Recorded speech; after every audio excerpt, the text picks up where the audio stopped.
Hello student, আমি তোমাদের Pushpendu sir. আজকে যে গণিতটা নিয়ে এসেছি একবার দেখে নাও। তোমাদের সামনে WBE এক্সাম, তার জন্য খুবই কাজে লাগবে।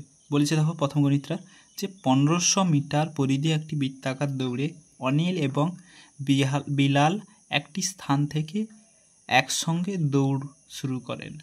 তাদের গতিবেগ যথাক্রমে 36 কিমি পার আওয়ার, 54 কিমি পার আওয়ার। তারা একই দিকে দৌড়ালে কত সেকেন্ড পরে তারা প্রথমবার আবার একই স্থানে মিলিত হবে? তো গণিতটা করার আগে আমাদেরকে দুটো জিনিস দেখতে হবে। দেখো এখানে প্রথম বলেছে কি দুটো গতিবেগ দেওয়া আছে, দুজন দেওয়া আছে, তাই দুটো গতিবেগ, অর্থাৎ দুটো গতিবেগ দেওয়ার জন্য আমাকে বের করতে হবে এই দুটো বেগের আপেক্ষিক গতিবেগ আমাকে বের করতে হবে। আর একটা জিনিস কি দেওয়া আছে দেখো, এটা কি বলেছে, কোন দিকে যাচ্ছে? দেখো একই দিকে যাচ্ছে, একই দিকে যখন যাবে এদের ক্ষেত্রে আপেক্ষিক গতি বারকার নিয়ম হবে দুটোর মধ্যে বিয়োগ করে দাও। আর ওরা যদি ভিন্ন দিকে যেত, মানে দুদিকে আলাদা আলাদা দিকে যেত, তখন সেটা যোগ করে দিতাম। তাহলে একই দিকে বলেছে, তাহলে আমি কি করব, বিয়োগ করে দেবো। অর্থাৎ বড়োটা কি 54 কিমি মাইনাস 36, অর্থাৎ বিয়োগ করে দিলে কত হবে দেখো, 36 4 40 50, তাহলে 18 কিমি পার আওয়ার। অর্থাৎ এটা কিমিতে আছে। আর দেখো এটা দেখো দিয়েছে পরিধিটা কত, দেখো বৃত্তাকার পরিধি বলছে মিটারে আছে, অর্থাৎ মিটার পার সেকেন্ড। তাহলে আমি যখন 18 কিমি পার আওয়ারে আছে কি মিটার পার সেকেন্ডে নিয়ে আসবো, কত দিয়ে গুণ করব, ছোট ওপরে ছোট 5/18 দিয়ে গুণ করে দেবো, মিটার পার সেকেন্ড। অর্থাৎ এটা কীরকম করলাম যদি বলে, তোমাদের একটাই নিয়ম পরীক্ষার সময় ভুলে যায় সবাই, যে যখন বড় থেকে ছোট এককে যাব তখন উপরে ছোট সংখ্যাটা হবে, নিচে বড় সংখ্যাটা হবে, অর্থাৎ 5/18 হবে। আর যদি বড় থেকে ছোট থেকে বড় যাও তখন বড় সংখ্যাটা উপরে হবে, অর্থাৎ 18টা উপরে হবে, 5টা নিচে হবে। ঠিক আছে, এবার 18টা কাটাকাটি করে নাও, যে 5 মিটার পার সেকেন্ড।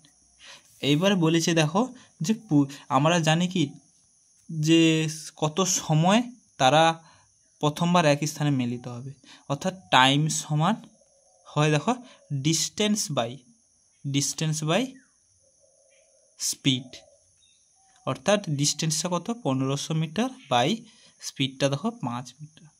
কাটাকাটি করে নাও, 5 3 15, তোমার অ্যান্সার চলে এলো 300 সেকেন্ড। ফাইনাল অ্যান্সার ঠিক আছে। তারপরে দেখো 2 নম্বর কোশ্চেনটা, একজন ব্যক্তি ব্যাংক থেকে 400 টাকা 10% বার্ষিক সরল সুদে ঋণ নেন। 3 বছর ধরে ঋণ পরিশোধ করেন। প্রথম বছরে 1500 টাকা, দ্বিতীয় বছরে 2500 টাকা পরিশোধ করলে তৃতীয় বছরে কত টাকা পরিশোধ করতে হবে? দেখো বলেছে আমাদের এখানে প্রথম একটা জিনিস দেখতে হবে, কি হারে বলেছে, চক্রবৃদ্ধি সুদ বলেছে না সরল সুদ বলেছে? দেখো এটা বলেছে সরল সুদ।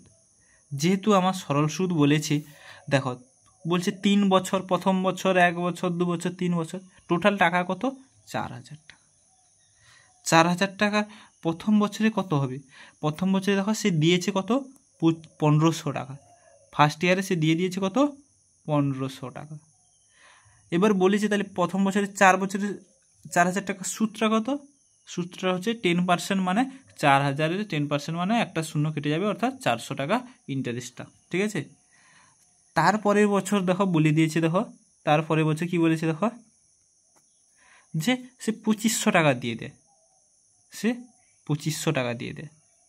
অর্থাৎ দেখো এখান থেকে 1500 টাকা বাদ দিলে তোমার কত থাকছে, 2500 টাকা, কিন্তু সে পরের বছরই 2500 টাকা দিয়ে দিয়েছে। তাহলে আমার 2500 টাকা তখন সুদ কত ছিল, দেখো 2500 টাকার সুদ একটা শূন্য করলে 250 টাকা।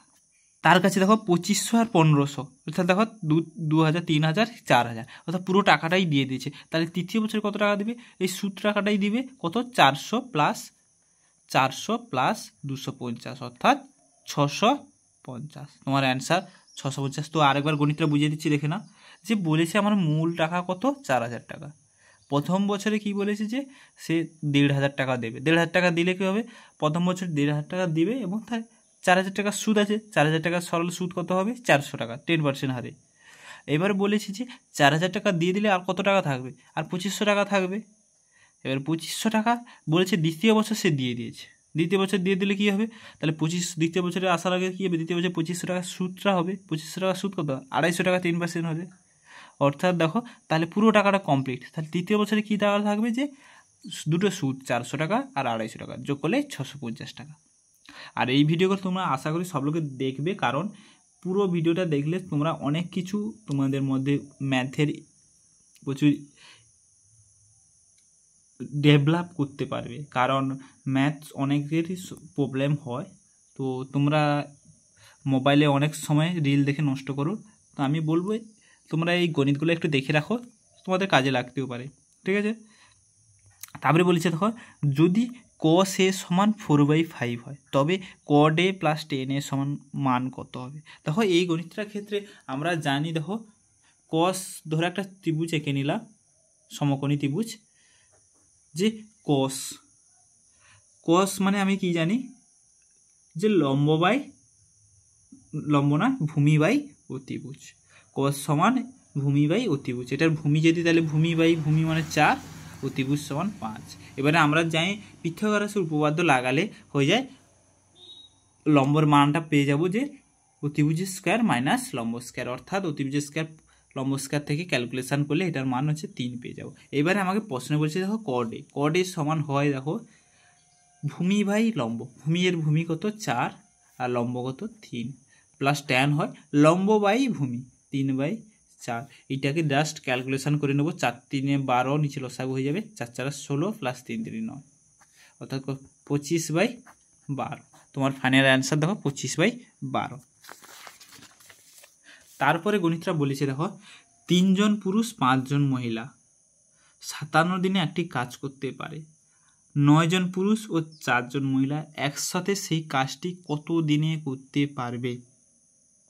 এই গণিতটা করার জন্য সবচেয়ে সোজা নিয়ম দেখে না, যে উপরে থাকবে টোটাল দিন সংখ্যা, টোটাল কত দিন 57 দিন, বাই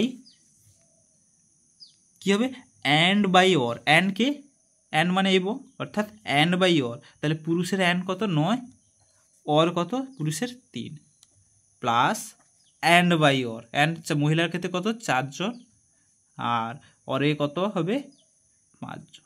এইটা ক্যালকুলেশন করবে, দিলে তোমাদের ডাইরেক্ট অ্যান্সার চলে আসবে। আর এটা এই গণিতটার ক্ষেত্রে সাধারণভাবে কিভাবে হচ্ছে, বেসিক জিনিসটা যদি জানতে চাও, এটা আমরা পরীক্ষার শর্টকাটের জন্য করে দিলাম। এটা যদি সুন্দরভাবে কি গোড়া থেকে বেসিক থেকে জানতে চাও, তাহলে আমাকে বলবে ভিডিওর কমেন্ট বক্সে, আমি পুরো ভিডিওটা এটা করে দিয়ে দেবো। দেখো এটা ক্যালকুলেশন করে নাও, 57 দেখো এটা কাটাকাটি করে নাও, 3 3 9 হয়ে যাবে, তাহলে তারপর লসা করো 5, নিচে 5 থাকবে, 5 3 15 প্লাস 4, অর্থাৎ 57/19, এটা 5টা তখন উপরে উঠে যাবে ইন্টু 5, তাহলে 19 3 কত হবে 57, 5 3 15, অর্থাৎ 15 দিনে সে কাজটি করতে পারবে 4 জন মিলে। বলছে ত্রিভুজের 3টি কোণের সমষ্টি, দেখো এত এত এত এত, তাহলে ওয়াইয়ের মান কত। অর্থাৎ আমরা কি জানি ত্রিভুজের 3টি কোণের সমষ্টি কত হয় 180 ডিগ্রি, তাহলে আমি সেইটাই বসিয়ে দেবো, যে 2y + 40 plus 5y - 60 plus 3y - 80 degree সমান কত 180 ডিগ্রি। দেখো এবার ক্যালকুলেশন করে দেখো, দেখো 2y এটা কত ছিল 3y ছিল, sorry 2y 5y, 5 2 7, 7 3 10y, 10y সমান 10y। আর এধারে দেখো দেখা যায় এখানে কত দেওয়া আছে, যে 80 আর 40 প্লাস 40 - 60, তাহলে বিয়োগ করে দিলে হবে দেখো -20 থাকছে, আর এটা দেখো -80, -80 আর -20 কত -100, তো এটাকে আমি সেদিকে নিয়ে চলে যাব, মাইনাস এলে +100 হয়ে যাবে, অর্থাৎ 200, এটা যোগ করলে 80 হবে। এবারে ক্যালকুলেশান করে দাও, y সমান 280/10, অর্থাৎ ক্যালকুলেশন করলে টোটাল 28, তোমার অ্যান্সার 28। অর্থাৎ ভিডিওগুলো ভালো লাগলে অবশ্যই চ্যানেলটি সাবস্ক্রাইব করে রাখবে এবং একটা লাইক করে যাবে, ঠিক আছে, থ্যাংক ইউ।